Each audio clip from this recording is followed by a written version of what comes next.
gastará una cifra similar, que el gobierno del Estado de México gastará una cifra similar y que cada uno de los gobernadores está en esa dinámica de apropiarse de una celebración que debiera ser una gran fiesta, una conmemoración de todos los mexicanos, generando este dispendio de recursos que me parece no es necesario en el momento en el que este país está atravesando. Deberíamos,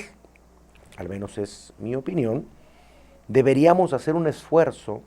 pueblo, gobierno, los representantes, sobre todo quienes tienen esa responsabilidad,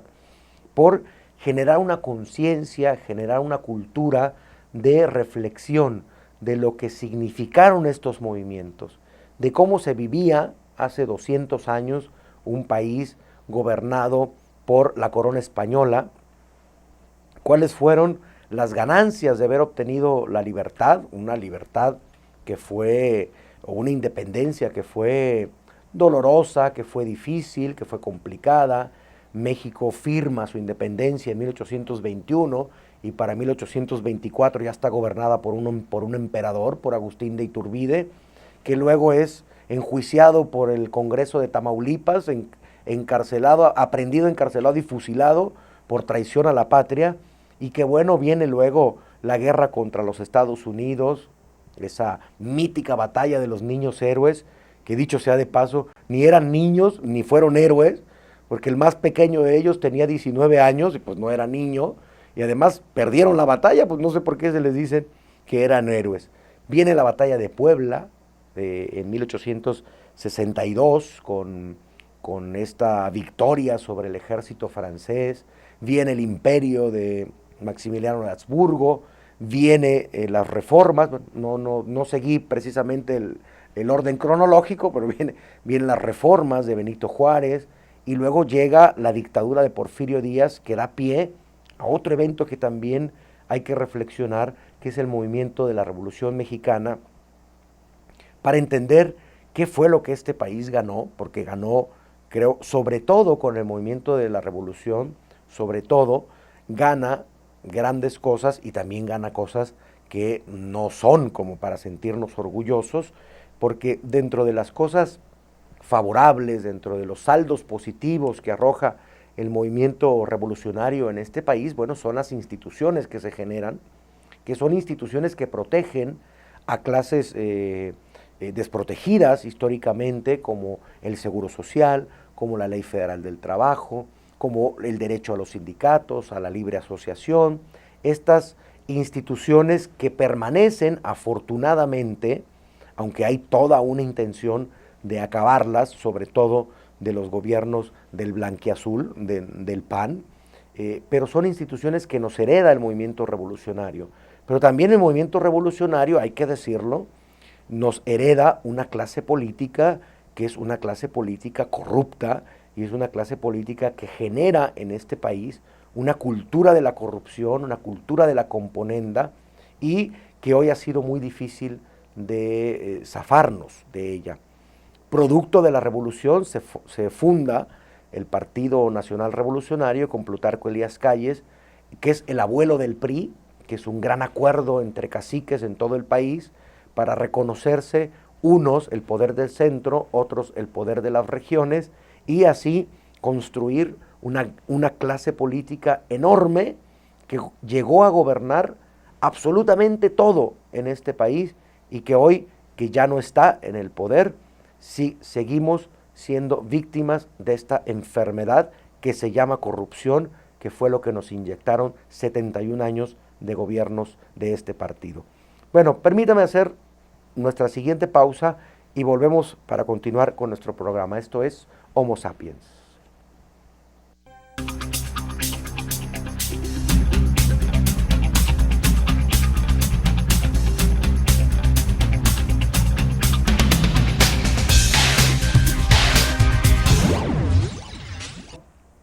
Bien, ya estamos de regreso en nuestro programa, en nuestro bloque final, hablando, bueno, de los temas que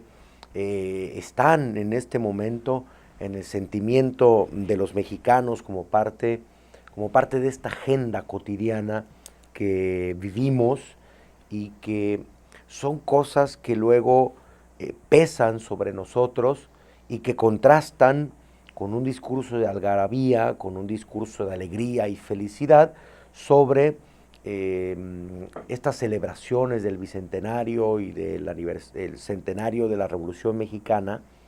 que, bueno, insisto, vale la pena conmemorar, vale la pena hacer una gran celebración, pero que también sirva para reflexionar sobre lo que está pasando a nuestro alrededor en un país en el que a veces da la impresión de que se nos está cayendo a pedazos y que no hacemos nada por evitarlo. Un país sacudido por la corrupción en todos los niveles. No hablo solo de los escándalos de los políticos, el Pemex Gate, las toallas de Vicente Fox, las ligas de Bejarano, estos casos que de repente se dan de mansiones ostentosas que construyen los políticos, no solo el tema que contrasta esa riqueza repentina, ofensiva, ilegal de quienes transitan de repente por el espacio político, contrastado con la pobreza, con la miseria que viven muchos de los mexicanos, pobreza a la que ya somos indolentes, ya no solo no nos duele la pobreza, sino nos ofende, ¿no? O sea, ¿a cuántos de nosotros hemos estado en nuestro vehículo, en la esquina, en el semáforo, se acerca a un limpiador de vidrios, un limpiaparabrisas, y ya de manera agresiva le estamos pidiendo que no se acerque porque esa manifestación de pobreza ofende, molesta, no en sí el hecho de que sean pobres, sino de que se arrimen tanto a nosotros, ¿no? Esta tendencia a vivir en cotos privados, alejado del roce social, que luego desemboca en otras de las cuestiones que suceden cotidianamente en nuestro país y que, como ya en alguna ocasión le dedicamos un programa a este tema, el tema de la violencia, cómo se empieza a acrecentar la violencia, no solo esa que vemos en los noticieros de los ejecutados, producto del acomodo de fuerzas o reacomodo de fuerzas entre el crimen organizado, principalmente el narcotráfico, que hoy en este país es un poder fáctico, es decir, un poder real, inclusive detrás de muchos representantes populares y de muchos políticos. El narco en este país no solo construye templos y se gana la simpatía de la iglesia, del representante celestial, sino también compra políticos, tiene diputados, gobernadores, alcaldes y tal vez hasta presidentes de la República hayan tenido en su bolsa. Y este reacomodo, esta violencia, esta forma en la que ahora se mueve el narcotráfico en este país ha desbordado en hechos pues que no se vivían en México, porque hoy la mafia mexicana no es una mafia como esa mafia que se ve en las películas, la mafia italiana, que tiene reglas, que tiene pactos de caballeros, que respeta a la familia, que respeta la palabra. No, no, no. La mafia mexicana remanga parejo, ¿no? No le importa si la persona a la que quieren aniquilar va saliendo del cine con su esposa y con sus hijos, ellos llegan y rafaguean a todo mundo. Y si están comiendo en los tacos, llegan y avientan una granada. Sí, ya no hay códigos, ¿no? No estoy diciendo que los narcotraficantes, los delincuentes sean personas educadas, con maestría y con doctorado, no. Pero en este país había reglas de conducta entre los mafiosos que ya desaparecieron. Y eso desemboca en una serie de actitudes que empiezan a permear socialmente y que hoy tenemos una sociedad violenta en muchas de sus expresiones. Yo lo he dicho ya en este programa, como el roce social en la calle es ahora un roce social agresivo, cargado de violencia. Porque si el vehículo de enfrente, yendo manejando, me pone la direccional anunciándome que se va a meter a mi carril, yo acelero, porque no lo voy a dejar pasar. Y si es un taxista, con más gusto le acelero.